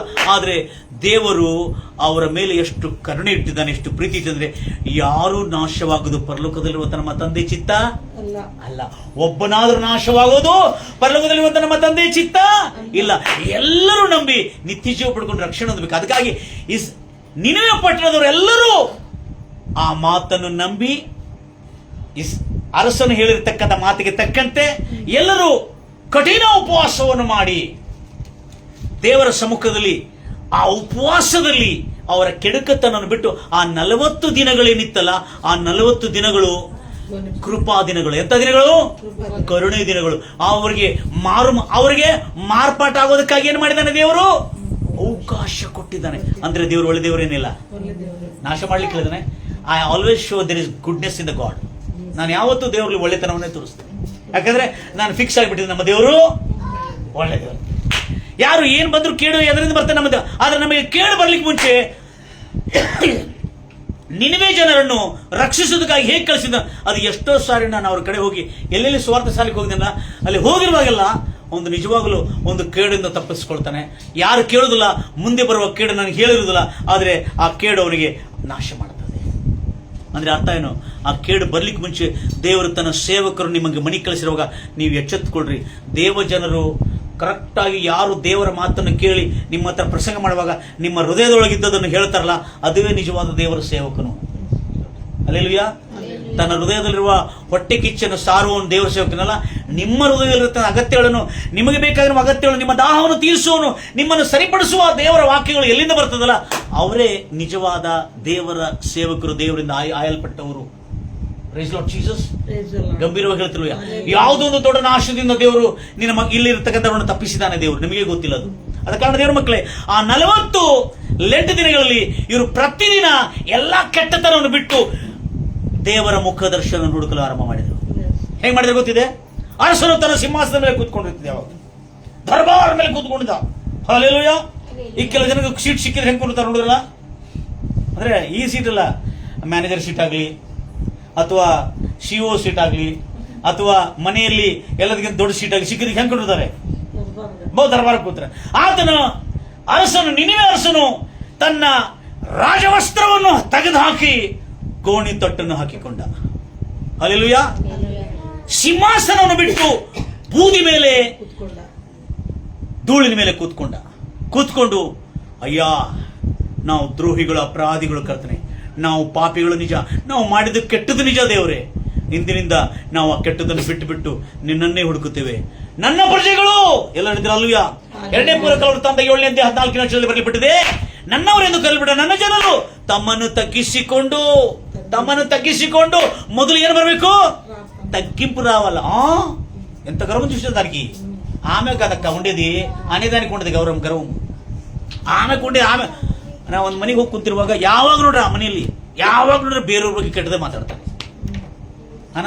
ಬೇರೆಯವ್ರ ಬಗ್ಗೆ देखिए कैसे जा रही कई सारे वापसी जा रही देखो नहीं उरी वापसी का तो तेरे को क्या तरह चाहिए देखो सोना की ना सभी तालुक साड़ी देखो कैसा जा रही देखो ने अंदर कितना रुबाब देखो उसको मुझे उसका रुबाब नहीं लग रहा चाहिए तुम्हारे अंदर रुबाब दिख रहा उसके ऊपर चल रहे तुम्हें उसके ऊपर ಹೌದಾ ಅವಳ ಮೇಲೆ ಏನಾಗ್ತೀರಿ ಸುಡಾಕತ್ತೀರಿ ನೀವು ಅಹಂಕಾರ ಅವಳದು ಅಂತೇಳಿ ಗರ್ವ ಅಂತೇಳಿ ಅವಳದೆಲ್ಲ ಗರ್ವ ನಾವು ತಗ್ಗಿಸ್ಕೋಬೇಕಿಲ್ಲ ಅವಳ ಗರ್ವ ನೋಡ್ಕೊಂಡು ನಾವೇ ಕೆಡಿಸ್ಕೊಂಡು ನಾವು ಹಾಳಾಗಬೇಕು ಪ್ರೈಸ್ ಲಾರ್ಡ್ ಜೀಸಸ್ ಯಾವಾಗ ನೋಡ್ರಿ ಅವ್ರ ಮನೆಗೆ ಹೋದ್ರೆ ಕೆಟ್ಟದೇ ಯಾವತ್ತು ನೋಡಿದ್ರು ದೇವ್ರ ಮಕ್ಕಳೇ ಇಲ್ಲಿ ರಾಜನು ತನ್ನ ರಾಜವಸ್ತ್ರವನ್ನು ತೆಗೆದಾಕಿ ಹಲ್ಲೆಲೂಯಾ ರಾಜವಸ್ತ್ರ ತೆಗೆದಾಕಿ ಗೋಣಿ ತಟ್ಟನ್ನು ಧರಿಸ್ಕೊಂಡು ಬೂದಿ ಮೇಲೆ ಧೂಳು ಮೇಲೆ ಬೂದಿ ಬುಧವಾರ ಅಂದ್ರೆ ಗೊತ್ತಾಯ್ತಾ ಖಾಲಿ ಇಲ್ಲಿ ಬೂದಿ ಹಚ್ಕೊಂಡ್ರೆ ಬೂದಿ ಬುಧವಾರಲ್ಲ ಗೋಣಿ ತೊಟ್ಟು ಹಾಕೊಂಡು ಮಾಡ್ರಿ ಲೆಂಟ್ ಅಂದ್ರೆ ಅದು ಲೆಂಟ್ ಅಂತ ಹೇಳ್ತಾನೆ ಗೋಣಿ ತೊಟ್ಟು ಹಾಕೊಳ್ಳಿಕ್ಕೆ ಎಲ್ಲ ಸೋಕ್ ಮಾಡ್ಕೊಂಡು ಹೋಗಿ ಟೈಲ್ ಆಗಿ ಹೋಗಿದಿಲ್ಲ ಅಲ್ಲೇ ಲೆಂಟ್ ಅನ್ನೋದು ಅಲ್ಲ ಲೆಂಟ್ ಅನ್ನೋದು ದುಃಖ ಪಡುದು ಎಲ್ಲ ಏನು ಗೋಣಿ ತೊಟ್ಟನ್ನು ಹಾಕೊಂಡು ಬೂದಿ ಮೇಲೆ ಕೂತ್ಕೋಬೇಕು ಬೂದಿ ಇಲ್ಲಿ ಹಚ್ಕೊಂಡ್ರೆ ಕೂತ್ಕೊಂಡಂಗಲ್ಲ ಬೂದಿ ಮೇಲೆ ಕೂತ್ಕೋಬೇಕಲ್ಲಿ ಅರಸನು ಬೂದಿ ಮೇಲೆ ಕೂತ್ಕೊಂಡು ತನ್ನನ್ನು ತಾನು ತಗ್ಗಿಸಿಕೊಂಡಿದ್ದಾನೆ ಅಲ್ಲಿ ₹4 ಬರ್ಲಿರಿ ದಾನಿ ಮಾಡ್ರಿ ನೀನಿಟ್ಟನ ವಾನಿ ಮಾಡ್ರಿ ನೀನಿಟ್ಟನ ಅಂತ ನಿಂತು ಬಿಡ್ತಾರೆ ₹4 ಇನ್ನೂ ಪಗಾರ ಬಂದಿಲ್ರಿ ₹15,000 ಪಗಾರ ಬರ್ತೈತಿ ಕೆಲಸಕ್ಕೆ ತಗೊಂಡ್ರ ಅವಳು ಒಂದ್ ತಿಂಗಳ ಅರ್ಧ ತಿಂಗಳಾಗಿಲ್ಲ ಅವಾಗ ರೂಪಾಯಿ ಇನ್ನೂ ಪಗಾರ ಬಂದಿಲ್ಲ ಪಗಾರ ಬರ್ಲಿಕ್ಕೆ ಮುಂಚಿರಿ ರೂಪಾಯಿ ಪ್ರೈಸ್ ಲಾರ್ಡ್ ಜೀಸಸ್ ಯಾರು ಅಂತ ಕೇಳಿದಿಲ್ಲ ಬೈಕ್ ಸುತ್ತಾರವೇ ಅಂದ್ರೆ ಅರ್ಥ ಆಯ್ತಾ ಸ್ವಲ್ಪ ದುಡ್ಡು ಬರ್ತಾ ಇದೆ ಗೊತ್ತು ಬರ್ಲಿಕ್ಕೆ ಮುಂಚೆನೂ ರೂಬಾಬು ಇನ್ನು ಬಂದಿಲ್ಲ ಆದ್ರೆ ಅರಸನು ತನ್ನನ್ನು ತಾನು ತಗ್ಗಿಸಿಕೊಂಡಿದ್ದಾನೆ ತನ್ನ ಕೆಟ್ಟ ನಡತನೆ ಬಿಟ್ಟು ದೇವ ಮುಖದರ್ಶನ ಹುಡುಕಿ ರಾಜ ಆವಾಗ ಆ 40 ದಿನ ಆಗಿದ್ದ ವಿಚಿತ್ರವಾದ ಸಂಗತಿ ನಿಮ್ಗೆ ಹೇಳ್ಬೇಕು ನಾವು ಉಪವಾಸ ಹೆಂಗಿರ್ತಂದ್ರೆ ಮೊದಲನೇ ದಿನ ಸ್ವಲ್ಪ ಕಠಿಣ ಆಗ್ತದೆ ಅವ್ರೇನ್ ಮಾಡ್ತಾರೆ ಹೆಂಗು ಸಾಯ್ತೇವೆ ಉಪವಾಸ ಮಾಡೋಣ ಆ ಉಪವಾಸ ಮಾಡ್ತಿರುವಾಗ ಅವ್ರಿಗೆ ವಿಶೇಷವಾದ ಅನುಭವ ಶರೀರದಲ್ಲಿರ್ತದ ಗರ್ವ ಅಹಂಕಾರವೆಲ್ಲ ಏನಾಗ್ತಿತ್ತು ಸುಟ್ಟೋಗ್ತಾ ಇತ್ತು ಆತ್ಮದಲ್ಲಿ ಸಮಾಧಾನ ಸಂತೋಷ ನೆಮ್ಮದಿ ವಿಶ್ರಾಂತಿ ಅನುಭವಿಸ್ತಾ ಇದ್ರು ಹಲ್ಲೆಲೂಯಾ ಮೊದಲು 2 ದಿವಸ 3 ದಿವಸ ಕೆಟ್ಟ ಕೆಲಸ ಬಿಟ್ಟಿದ್ದಾರೆ ದ್ರೋಹ ಮಾಡೋದಕ್ಕೆ ಬಿಟ್ಟಿದ್ದಾರೆ ಕಳು ಮಾಡೋದು ಬಿಟ್ಟಿದ್ದಾರೆ ಮತ್ತು ಪಾಪ ಮಾಡೋದು ಬಿಟ್ಟಿದ್ದಾರೆ ವ್ಯಭಿಚಾರ ಮಾಡೋದು ಬಿಟ್ಟಿದ್ದಾರೆ ಯಾರು ನಿನವಿದರು ಎಲ್ಲ ಬಿಟ್ಟುಕೊಂಡು ಈ ಕಳ್ಳತನ ಮಾಡಿದ್ರು ಯಾವ ಸುಖ ಇರ್ತದ ಈ ಗಂಡ ಇರ್ತಾನೆ, ಗಂಡನ ಪಾಕೆಟ್ ಇಂದ 100 ರೂಪಾಯಿ ತೆಗೆದಿರ್ತಾಳೆ. ತೆಗೆದು ಗಂಡ ಎಲ್ಲಿದೆ ಎಲ್ಲಿದೆ ಎಲ್ಲಿದೆ ಹೆದರ್ತಾ ಇರ್ತಾಳೆ. ಇಲ್ಲೇ ಸಿಗೋದಕ್ಕ ಅವನು ಸಮಾಧಾನ ಆಗುತ್ತ. ಯಾಕಂದ್ರೆ ಯಾವಾಗ ಗಂಡ ಹೊಡಿತಾನೋ ಗೊತ್ತಿರೋದು. ಯಾಕಂದ್ರೆ ಕಳು ಮಾಡಿದವನಿಗೆ ಏನು ಹೆದರ್ತದೆ? ಸುಖ ಇರೋದಿಲ್ಲ. ಹಾಗೆ ನಿನವೆ ಜನರು ಬಹಳ ಭಯಂಕರವಾದ ಕದಿಯವರಿದ್ರು. ಅವರು ಲೂಟಿ ಮಾಡ್ತಿದ್ರು, ಅವರು ಕೆಡಿಸ್ತಿದ್ರು. ಅವರಿಗೆ ಯಾವಾಗ ನೋಡಿದ್ರೆ ಹೆದರಿಕೆ, ಭಯ, ದಿಗುಲು, ಚಿಂತೆಯಲ್ಲಿರ್ತಕ್ಕಂಥವ್ರು ಉಪವಾಸ ಮಾಡ್ತಾ ಇದ್ರೆ ಅವ್ರ ಮನಸ್ಸಿಗೆ ಸಮಾಧಾನ, ಶಾಂತಿ, ಯಾವ ಟೆನ್ಷನ್ ಇಲ್ಲ. ದೇವರ ದರ್ಶನ ಹುಡುಕ್ತಾ ಇದ್ರೆ ಅವರ ಪಾಪಗಳನ್ನು ಬಿಟ್ಟಿದ್ದಾರೆ. ಆ 40 ದಿನ, ಆ ಕೃಪಾ ದಿನ, ಆ ಲೆಂಟ್ ದಿನದಲ್ಲಿ ದೇವರು ದುಃಖ ಪಟ್ಟಿದ್ದಾನೆ. ಇವರಿಗೆ ಆ ಉಪವಾಸ ಪ್ರಾರ್ಥನೆಯಲ್ಲಿ ಅವರ ಶರೀರವನ್ನು ದಹಿಸಲಿಕ್ಕೆ ಬಿಟ್ಟುಕೊಟ್ಟಿದ್ರು ಅವರು ಉಪವಾಸದಿಂದ. ಆದ್ರೆ ಅವರ ಆತ್ಮಕ್ಕೆ ಎಷ್ಟು ಸುಖ, ಸಮಾಧಾನ, ನೆಮ್ಮದಿ. ಒಬ್ಬನಲ್ರಿ 1,20,000 ನಿನಿವೆ ಜನರು ಕಂಪ್ಲೀಟ್ ಚೇಂಜ್ ಆಗಿದ್ದಾರೆ ಅಂತ ನೋಡ್ರಿ. ಅಲ್ಲಲ್ಲಿಯ ಸಂಪೂರ್ಣವಾಗಿ ಮಾರ್ಪಾಟವಾಗಿ ಅವರು ಈಗ ಎಲ್ಲಿದ್ದಾರೆ ಅಂತ ಗೊತ್ತಿದ್ದವರು? ಪರದೇಶಿಯಲ್ಲಿದ್ದಾರಂತೆ. ಅಲ್ಲಲ್ಲಿಯ ಎಲ್ಲಿದ್ರಿ ಬೈಬಲ್ ಅಲ್ಲಿ ಅಂತ ಅನ್ನೋದೇ ಜಪ್ತೊಡೆ. ಎಲ್ಲಿದ್ದಾರೆ? ಬೈಬಲ್ ನಲ್ಲಿ ಎಲ್ಲಿದೆ? ಇಂಟ್ರೆಸ್ಟ್ ಇದೆ ದೇವ್ರ ಮಕ್ಕಳೇ. ಈ ಒಂದು ನಿನಿವೆ ಜನರು ಪಟ್ಟು ಪಶ್ಚಾತ್ತಾಪ ಪಟ್ಟಿದಲ್ಲದೆ ಬಿಟ್ಟಿದಲ್ಲದೆ ಆ 40 ದಿನ ಅವ್ರಿಗೆ ಏನು ಸುಖ ಸಿಗ್ತಲ್ಲ ನೋಡ್ರಿ. ಉಪವಾಸ ಪ್ರಾರ್ಥನೆ ಮಾಡಿದ್ರೆ ಬಹಳ ಜನಕ್ಕೆ ಸಮಾಧಾನ ಆಗ್ತದೆ ನೋಡ್ರಿ. 3 ದಿನ 2 ದಿನ ಉಪವಾಸ ಪ್ರಾರ್ಥನೆ ಮಾಡಿ ಆ ಸುಖ, ಆ ನೆಮ್ಮದಿ, ಆ ಆನಂದ ಸಿಗ. ಅರೇರೇರೆ, ದೇವರು ನಂಬಿಕೊಂಡು ದೇವರ ಮಾರ್ಗದಲ್ಲಿ ನಡೆದಿ ಕೆಟ್ಟ ಮಾರ್ಗವನ್ನು, ದುರ್ಮಾರ್ಗವನ್ನು, ಬಲಾತ್ಕಾರವನ್ನು, ಕಳ್ಳತನವನ್ನು, ಮೋಸವನ್ನು ಬಿಟ್ಟರೆ ಇಷ್ಟು ಸುಖ ಇದೆಯಾ ಎಂಬುದಾಗಿ ನಿನಿವೆ ಜನರು ಅಂದಿನಿಂದ ಯೆಹೋವ ದೇವರ ಆರಾಧಕರಾದರು. Price Lord Jesus. ಗಂಭೀರವಾಗಿ ಹೇಳ್ತಿರಲ್ವಯ್ಯ, ಮನೋಪ್ರಕೃತಿ ಹೇಳ್ತಿರಲ್ವಯ್ಯ. ಅದಕ್ಕೆ ನಿನಿವೆ ಜನರ ವಿಷಯದಲ್ಲಿ ಯೇಸು ಸಾಕ್ಷಿ ಹೇಳಿದ್ದಾನೆ. ಯಾರು ಸಾಕ್ಷಿ ಹೇಳಿದ್ದಾರೆ? ಆ 40 ದಿನ ಏನು ಗೊತ್ತಿದೆ? ಕರುಣೆಯ ದಿನ, ಕೃಪೆಯ ದಿನ, ನಿಮ್ಮನ್ನು ಮನಸ್ಸು ತಿರುಕೊಂಡು ಬರುವ ದಿನ. ಹಾಗೆ ಲೆಂಟ್ ದಿನಗಳ ನೆಪದಿಲ್ಲ ಆದ್ರೂ ಕನಿಷ್ಠ ಜನ ಚರ್ಚಿಗೆ ಹೋಗ್ತಾರಂತೇಳಿ ನಂದು. ಲೆಂಟ್ ದಿನ ಮಾಡಬಾರ್ದು ಅಂತ ಹೇಳ್ತಲ್ಲ, ಲೆಂಟ್ ದಿನ ಮಾಡೋದು ತಪ್ಪಲ್ಲ ಅಂತ ಹೇಳ್ತಲ್ಲ. ಆ ದಿನ ಕನಿಷ್ಠ 40 ದಿನ ಚರ್ಚ್ಗಾರ ಬಂದು ಜನ ಚೇಂಜ್ ಆಗಲಿ ಅಂತ ನನ್ನ ಕಳಕಳಿಯ ವಿನಂತಿ. Praise Lord Jesus. ಅಲ್ಲೆಲ್ಲಿಯ ಅವ್ರಿಗಲ್ಲ, ನಿಮ್ಗೂ ಹೇಳ್ತೀನಿ. ಅಲ್ಲೆಲ್ಲಿಯ ನೀವು ಚೇಂಜ್ ಆಗಬೇಕು. Price lord. 4 ಮಂದಿ ಹೊಟ್ಟೆ ಬದ್ಧ ಮಾಡ್ತಾ ಅಬದ್ಧ ಮಾಡ್ತೀವಿ ಸಾಲ ಮುಂದೆ. Praise Lord Jesus. ಮಾತು ಎತ್ತಿದ್ರೆ ಸುಳ್ಳು ರೀ. ಚೇಂಜ್ ಆಗಬೇಕು. ಯಾಕಂದ್ರೆ ನಿನಿವೆ ಜನರಲ್ಲಿ ಅಂತ ಗರ್ವ, ಅಹಂಕಾರ ಅವೆಲ್ಲ ಬಿಟ್ಟರು. ಅವ್ರು ಏನ್ ಬಿಟ್ರು? ಅವೆಲ್ಲ ನಿಮ್ಗೆ ಗೊತ್ತಿದೆ ನಿನಿವೆ ಜನರ ಪಾಪ ಏನಂತಿದ್ರೆ ಅಲ್ಲೇ ಬಲಾತ್ಕಾರ ಮತ್ತೆ ಏನಿತ್ತು ಅವ್ರದ್ದು? ಬಲಾತ್ಕಾರ ಮತ್ತೆ ಏನಿತ್ತು? ಹಿಂಸಾತ್ಮಕವಾದಂತ ಜನರಾಗಿದ್ರು, ಕ್ರೂರಿಯಾಗಿದ್ರು. ಆದ್ರೆ ನಿನಿವೆ ಜನರ ಕೆಲವು ಕಾರ್ಯಗಳು ತಿಳಿಸ್ಲಿಕ್ಕೆ ನಾನು ಬಯಸ್ತಾ ಇದ್ದೇನೆ. ಬೇಗನೆ ತೆಗೆದು ಓದಲಿಕ್ಕಾಗಿದ್ರೆ, ನಿನಿವೆ ಜನರು ಆಗಿನ ಕಾಲದಲ್ಲಿ ಅಶೂರಿಯ ಸಾಮ್ರಾಜ್ಯದ ನಿನಿವೆ ಪಟ್ಟಣ ಒಂದು ರಾಜಧಾನಿ ಆಗಿತ್ತು. ಅವರು ಬಹಳ ಬಲಿಷ್ಠವಾದವರು. ಏನಾಗಿದ್ರು?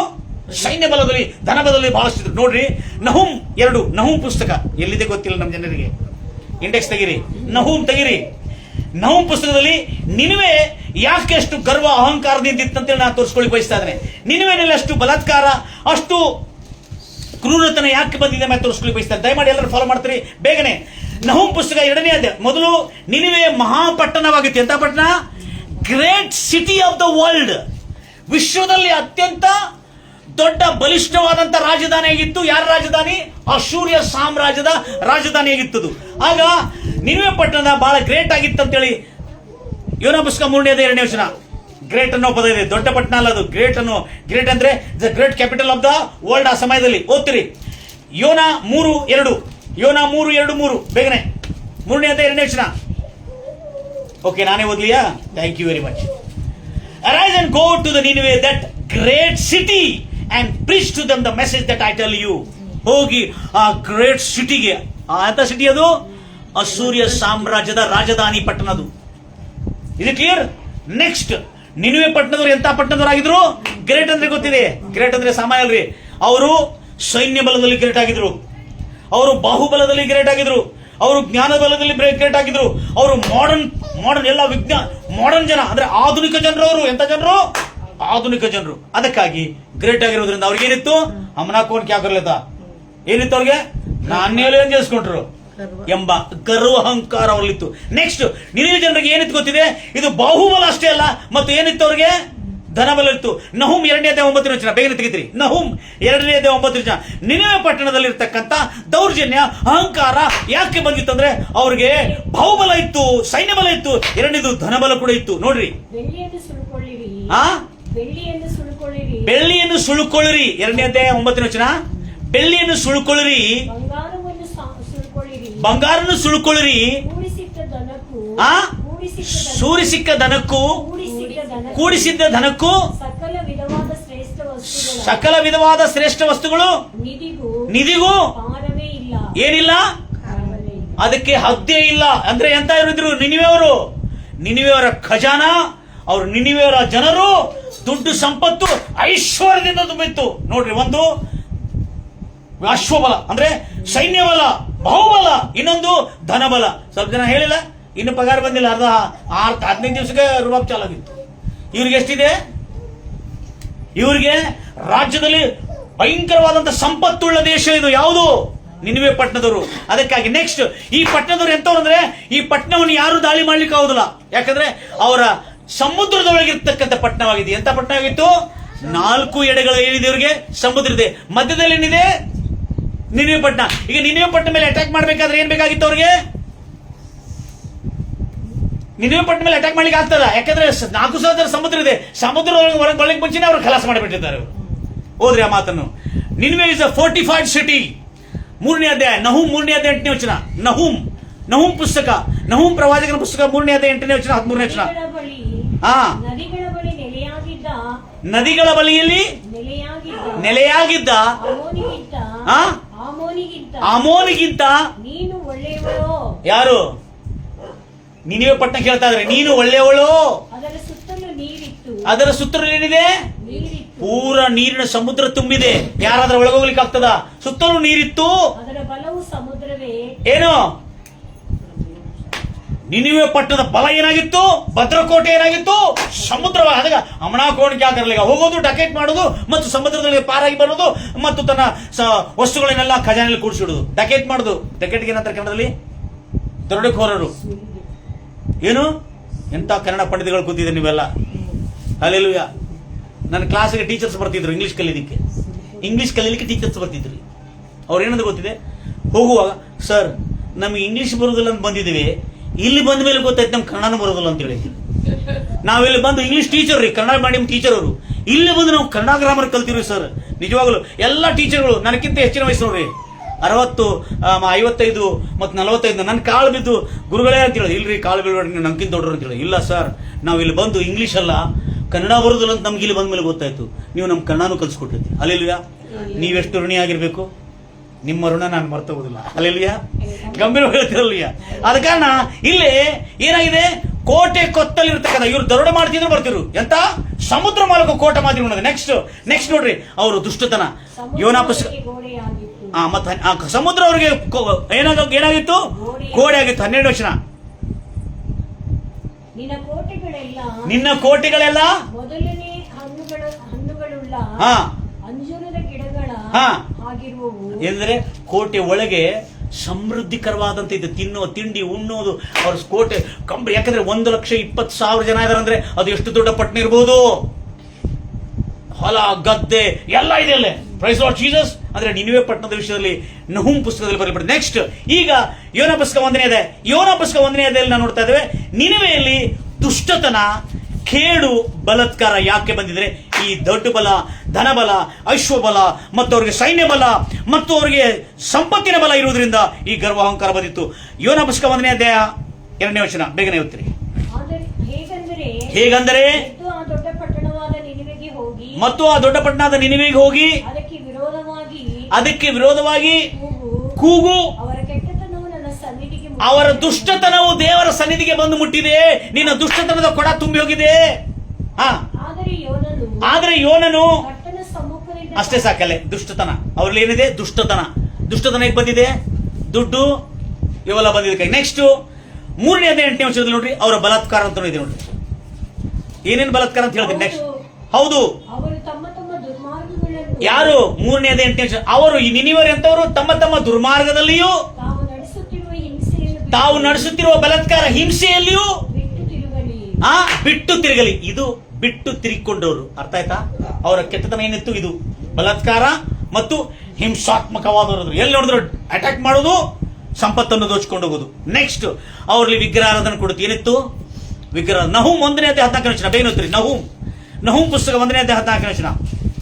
ಅವರಲ್ಲಿ ವಿಗ್ರಹ, ಇಟ್ ಈಸ್ ದ ಐಡಾಲಟ್ರಿ. ಬಹಳ ವಿಗ್ರಹ. ఎందుకంటే ಮಾಡರ್ನ್ ಸಿಟಿ ರೀ, ಎಂತ ಸುಂದರವಾದ ವಿಗ್ರಹಗಳು ಮಾಡ್ತಾರಂದ್ರೆ ಜನಕ್ಕೆ ಅದು ನೋಡಿದ್ಕೊಳ್ಳಿ ಮಾಯಾಮೋಹ ಆಗ್ತಿದ್ರು ಅವರು. ಓದ್ರಿ. ಮತ್ತು ನಿನ್ನ ವಿಷಯವಾಗಿ ನಿನ್ನ ವಿಷಯವಾಗಿ ಕರ್ತನು ಆಜ್ಞಾಪಿಸುವುದೇನೆಂದ್ರೆ ನಿನ್ನ ಹೆಸರುಳ್ಳವರು 1ನೇ ಅಧ್ಯಾಯ 14ನೇ ವಚನ. ನಹುಮ್ ಯೋನ ಅಲ್ಲ. ಓದಿ ಕಟ್ಟಿಗೆ ಓದಿ. ಕಟ್ಟಿಗೆ ಓದಿ.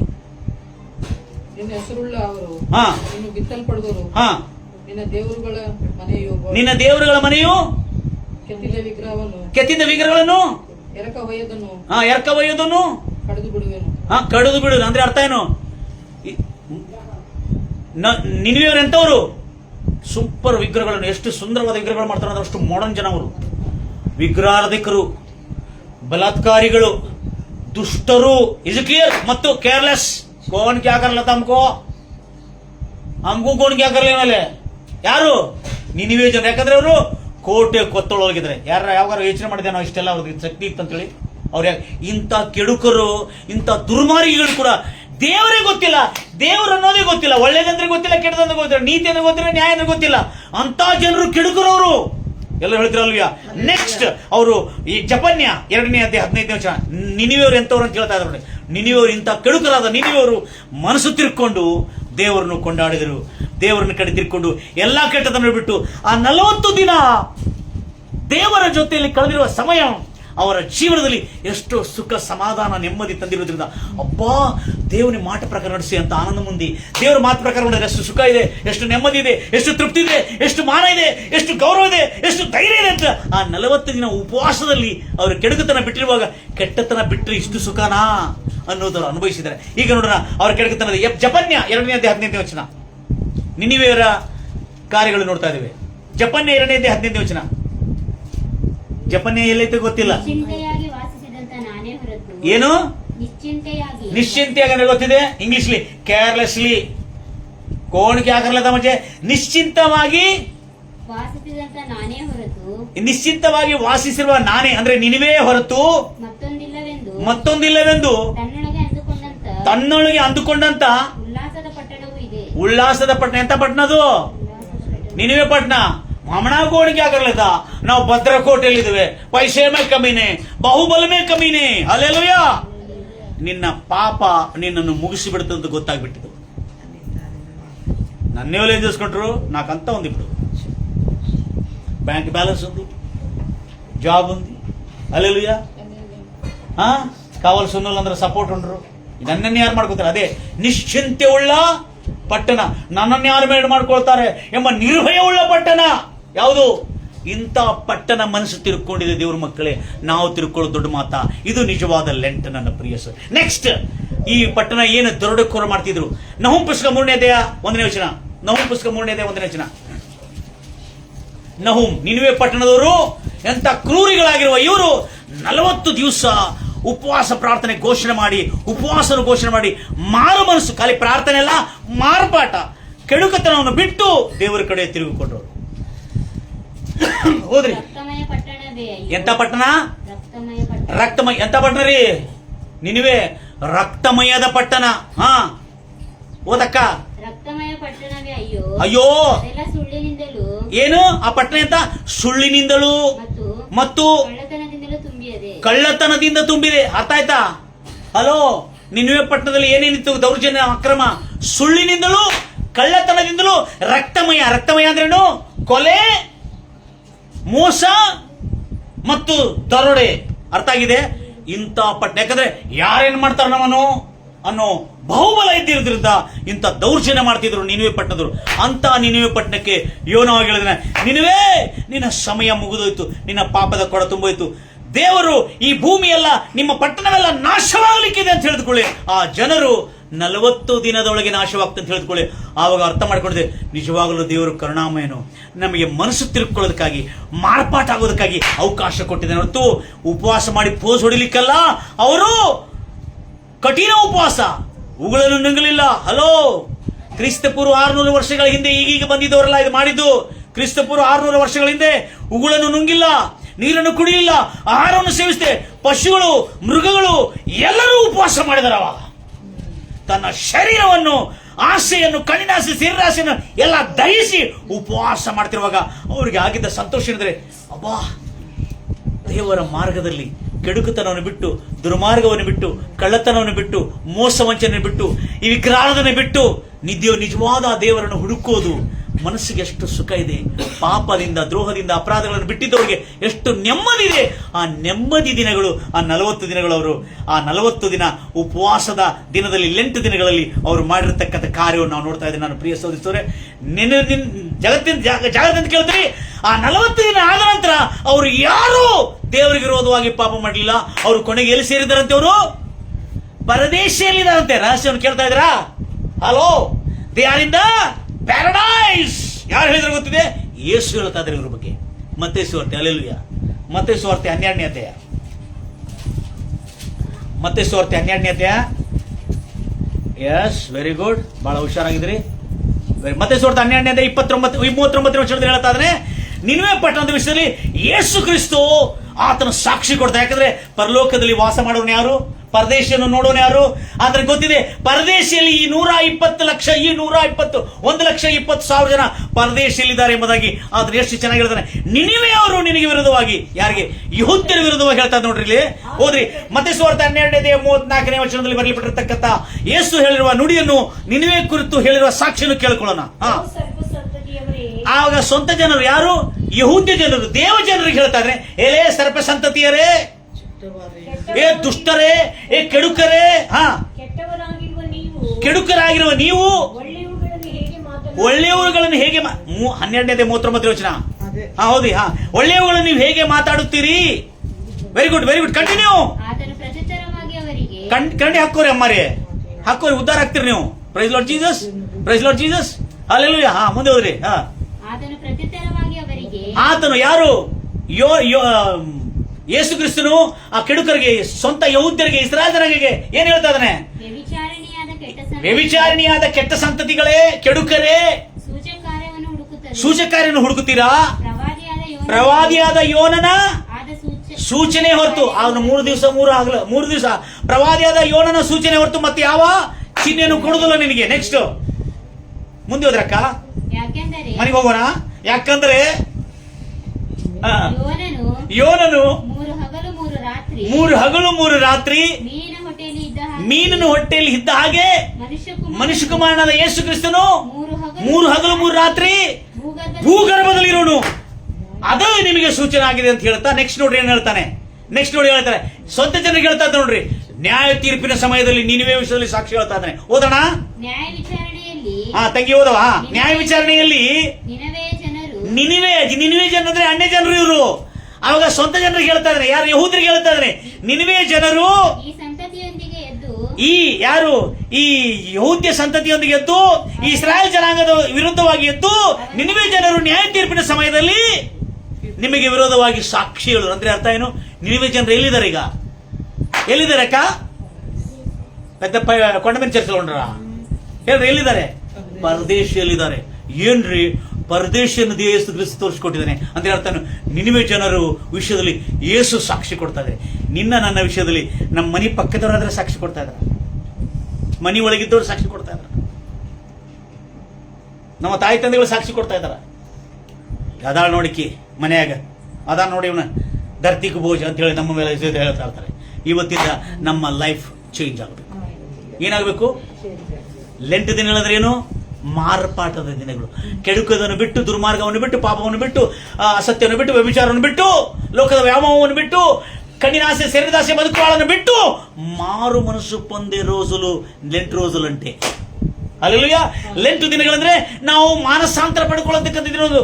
ಮನಸ್ಸು ತಿರುಕೊಂಡು ದೇವರ ಕಡೆ 40 ದಿನಗಳು ಪವಿತ್ರವಾದಂಥ ಮನಸ್ಸಿಂದ ದೇವಾ ಕರ್ತನೇ ಎಂಬುದಾಗಿ ಆತನನ್ನು ಸ್ತುತಿಸುತ್ತಾ, ಕೊಂಡಾಡುತ್ತಾ, ಹಾಡುತ್ತಾ, ಪಾಡುತ್ತಾ ಆತನ ಮುಖದರ್ಶನ ಹುಡುಕಿಯೋದಾದ್ರೆ, ನನ್ನವರೆಂದು ಕರೆಯಲ್ಪಟ್ಟ ನನ್ನ ಜನರು ತಮ್ಮ ಕೆಟ್ಟ ನಡತೆಯನ್ನು ಬಿಟ್ಟು, ಹಲ್ಲೆಲೂಯಾ, ತಮ್ಮನ್ನು ತಾವು ತಗ್ಗಿಸಿಕೊಂಡು, ತಮ್ಮ ಕೆಟ್ಟ ನಡತೆಯನ್ನು ಬಿಟ್ಟು ತಿರುಗಿಕೊಂಡು, ಪ್ರೈಸ್ ಲಾರ್ಡ್ ಜೀಸಸ್, ತಮ್ಮ ಕೆಟ್ಟ ನಡತೆಯನ್ನು ಬಿಟ್ಟು ತಿರುಗಿಕೊಂಡು ಆತನ ಮುಖದರ್ಶನ ಹುಡುಕಿ ಆತನ ಪ್ರಾರ್ಥಿಸೋದಾದ್ರೆ, ಎಲ್ಲ ಹೇಳ್ತೀರಿ, ಆತನ ಪ್ರಾರ್ಥಿಸೋದಾದ್ರೆ ಆತನ ಪರಲೋಕದಿಂದ ಅವರನ್ನು ನೋಡಿ ಅವರ ಪಾಪಗಳನ್ನು ಕ್ಷಮಿಸಿ ಅವರ ದೇಶದಲ್ಲಿ ಆರೋಗ್ಯವನ್ನು ದಯಪಾಲಿಸು.